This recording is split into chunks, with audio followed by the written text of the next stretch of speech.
3 రోజులుగా కరెంటు లేకపోవడంతో సాలూరు పట్టణంలో మహిళలు ఇతర జనమంతా కలిసి ఒక విద్యుత్ అధికారిని నిర్బంధించిన ఘటన కలకలం రేపింది.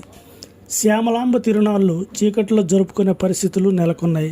గత 3 రోజులుగా సాలూరు పట్టణంలో విద్యుత్ సరఫరా లేక ప్రజలు తీవ్ర ఇబ్బందులు ఎదుర్కొంటున్నారు. అయితే జనం తీవ్ర ఆగ్రహావేశాలకు లోనై ఏకంగా విద్యుత్ శాఖ అధికారిని నిర్బంధించి తమ నిరసనను తెలియజేశారు. గత 3 రోజులుగా సాలూరు పట్టణంలో విద్యుత్ లేకపోవడంతో నిరసన తెలియజేసిన సాలూరు ప్రజలు బుధవారం నాడు ఎలక్ట్రికల్ ఏడీఈ రంగారావును నిర్బంధించారు. దీంతో సాలూరు ఉద్రిక్త పరిస్థితులు నెలకొన్నాయి. అంతేకాకుండా రోడ్డెక్కి ధర్నా చేశారు. మహిళలు, ప్రజలు కొవ్వొత్తులతో నిరసన తెలిపారు. సాలూరు శ్యామలాంబ ఉత్సవాల సందర్భంగా గత 3 రోజులుగా పట్టణంలో ఉన్న ప్రధాన వీధులు అక్కిన వీధి, అల్లు వీధి, మధ్యల జన్ని వీధి, కరెంటు, గొల్ల వీధి లేకపోవడంతో ప్రజలు ఆగ్రహించి రోడ్డుపై వచ్చి ధర్నాలు, రాస్తారోకో చేశారు. స్థానిక మంత్రి ఇంటిని కూడా నిర్బంధిస్తామని హెచ్చరించారు. కరెంటు వచ్చేదాకా విద్యుత్ శాఖ అధికారిని విడిచిపెట్టేది లేదని మహిళలు ప్రకటించారు. దీంతో పోలీసులు రంగంలోకి దిగే పరిస్థితి ఏర్పడింది.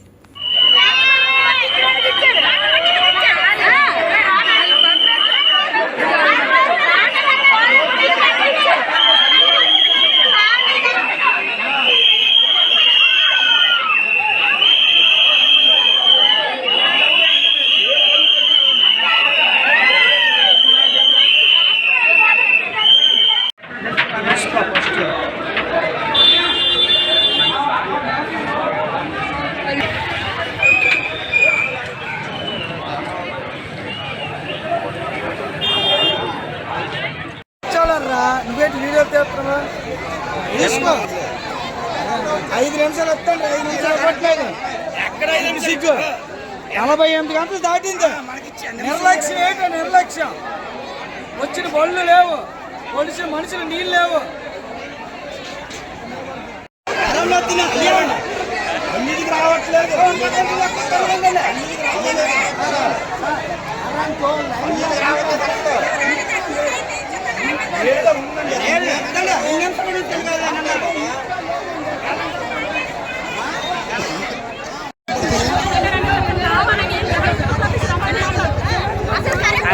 అన్ని వీధులు కూడా నాయుడు వీధులు